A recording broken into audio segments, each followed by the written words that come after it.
Hello friends, आप लोग कैसे हैं? आशा करता हूं कि आप लोग अच्छे होंगे। आज हम लोग झारखंड उत्पाद सिपाही का प्रैक्टिस सेट 14 करेंगे और समान अध्ययन का प्रश्न करेंगे, जिसमें कि कुल 40 प्रश्न होंगे। आप इस 40 प्रश्नों में से कितने प्रश्नों को सही कर पा रहे हैं, आप लोग कमेंट कीजिएगा।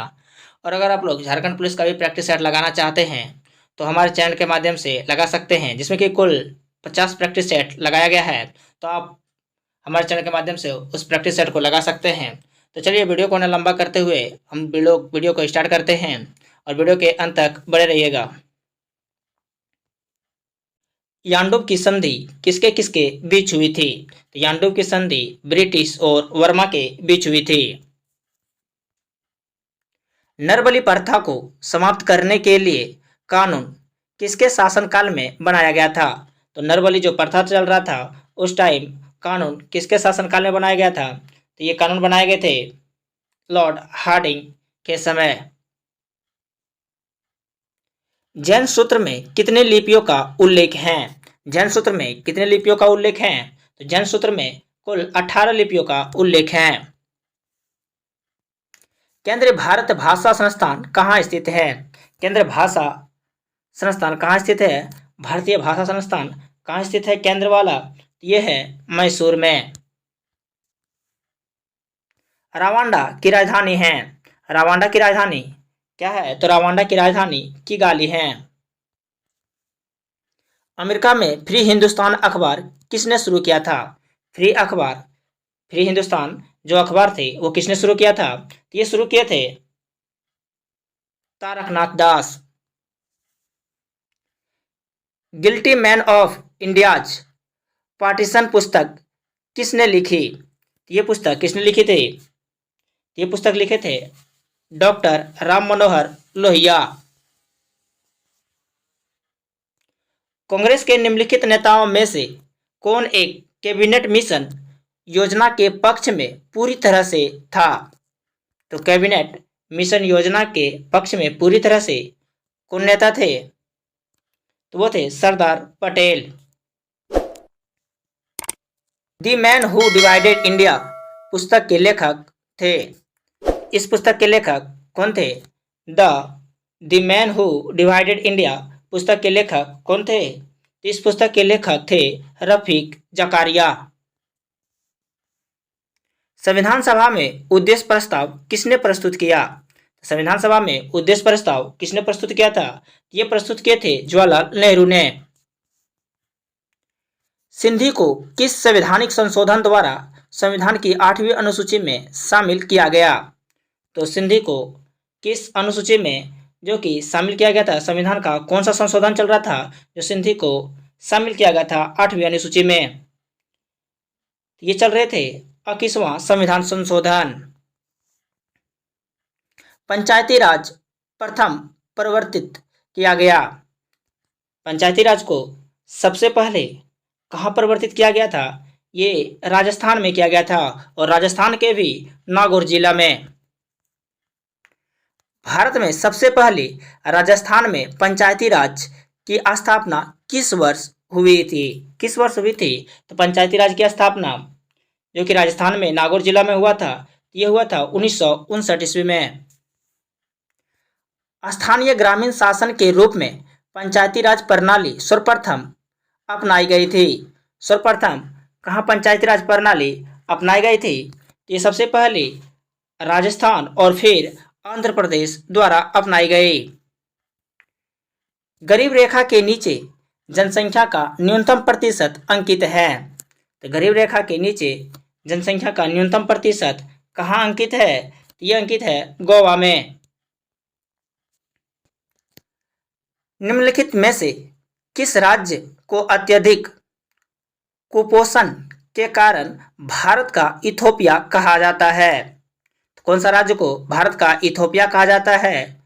ये अत्यधिक कुपोषण के कारण। तो ये राज्य है उड़ीसा को। भारत में सबसे अधिक दाल का उत्पादन किस राज्य में होता है? तो भारत में किस राज्य में सबसे अधिक दाल का उत्पादन होता है? ये होते हैं मध्य प्रदेश में।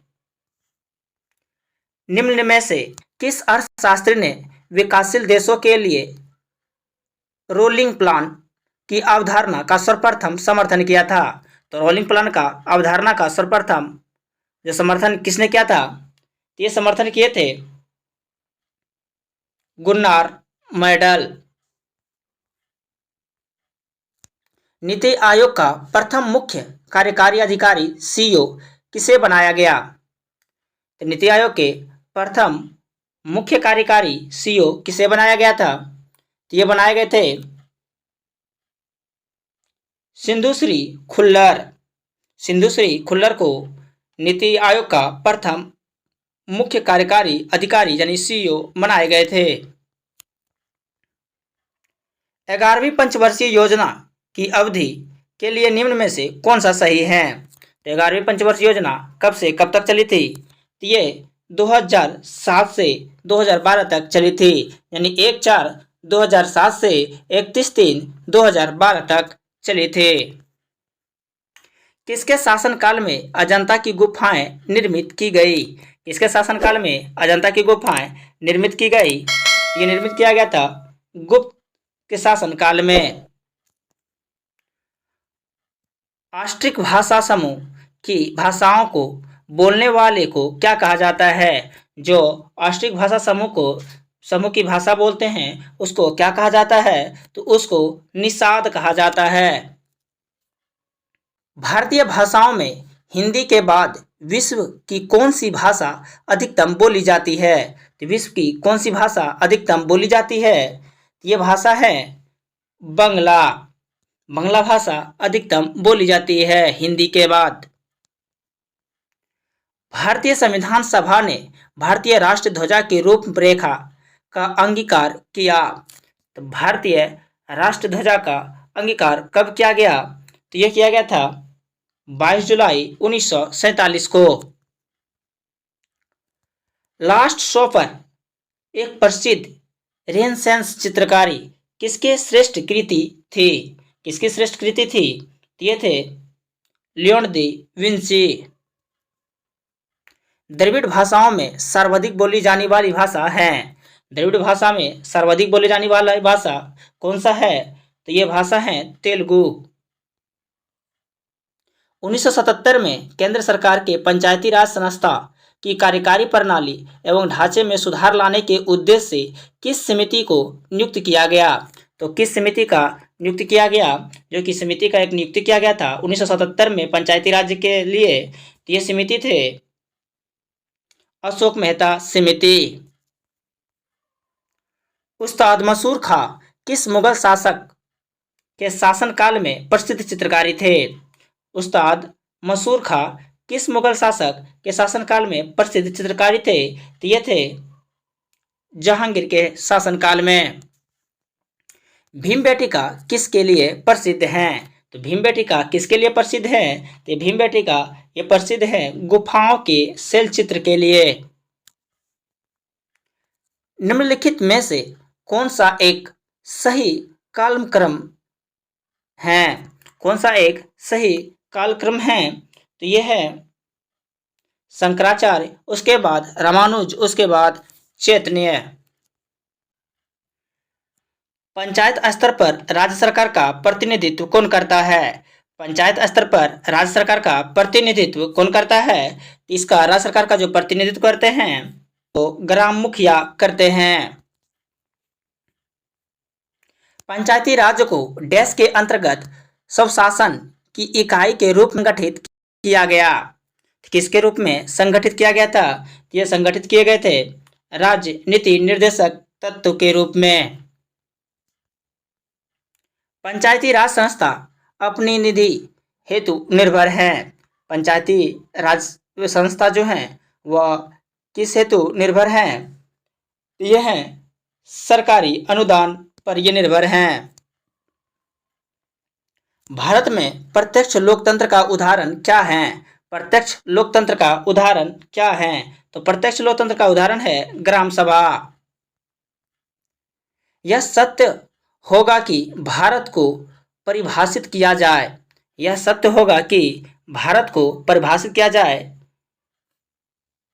तो ये हो जाएंगे एक श्रम अधिक वाली अर्थव्यवस्था के रूप में भारत को हम परिभाषित कर सकते हैं। पृथ्वी के गर्भ में दूसरी सबसे ज्यादा पाए जाने वाली धातु कौन सी है? तो पृथ्वी के गर्भ में दूसरी सबसे अधिक पाई जाने वाली धातु कौन सी है? तो ये धातु है लोहा। भारत के दुग्ध उत्पादन में भैंस, गाय और बकरी का हिस्सा क्रमशः है। तो कितना कितना हिस्सा है? इसका हिस्सा है 50% भैंस के द्वारा, गाय 46% और बकरी द्वारा 4%। किस पंचवर्षीय योजना में योजनागत परिव्यय के प्रतिशत के रूप में विद्युत उत्पादन पर सर्वाधिक बल दिया गया था? तो विद्युत उत्पादन पर सर्वाधिक बल किसमें दिया गया था? कौन सी पंचवर्षीय योजना में? तो ये थे छठी पंचवर्षीय योजना। मुगल कालीन शासकों में किस शासक के काल को चित्रकारी का स्वर्ण युग कहा जाता है? तो मुगल कालीन के शासन काल में किस शासक के काल को चित्रकारी का स्वर्ण काल कहा जाता है? तो ये कहा जाता है जहांगीर के काल को चित्रकारी का स्वर्ण काल कहा जाता है। निम्नलिखित में से कौन सा एक शास्त्र नृत्य नहीं है? कौन एक शास्त्र नृत्य नहीं है? तो ये शास्त्र नृत्य हैं जो कि गरबा शास्त्र नृत्य नहीं है। मतलब कथक, उड़ीसी और मणिपुरी ये शास्त्र नृत्य हैं, शास्त्रीय नृत्य हैं। Thanks for watching.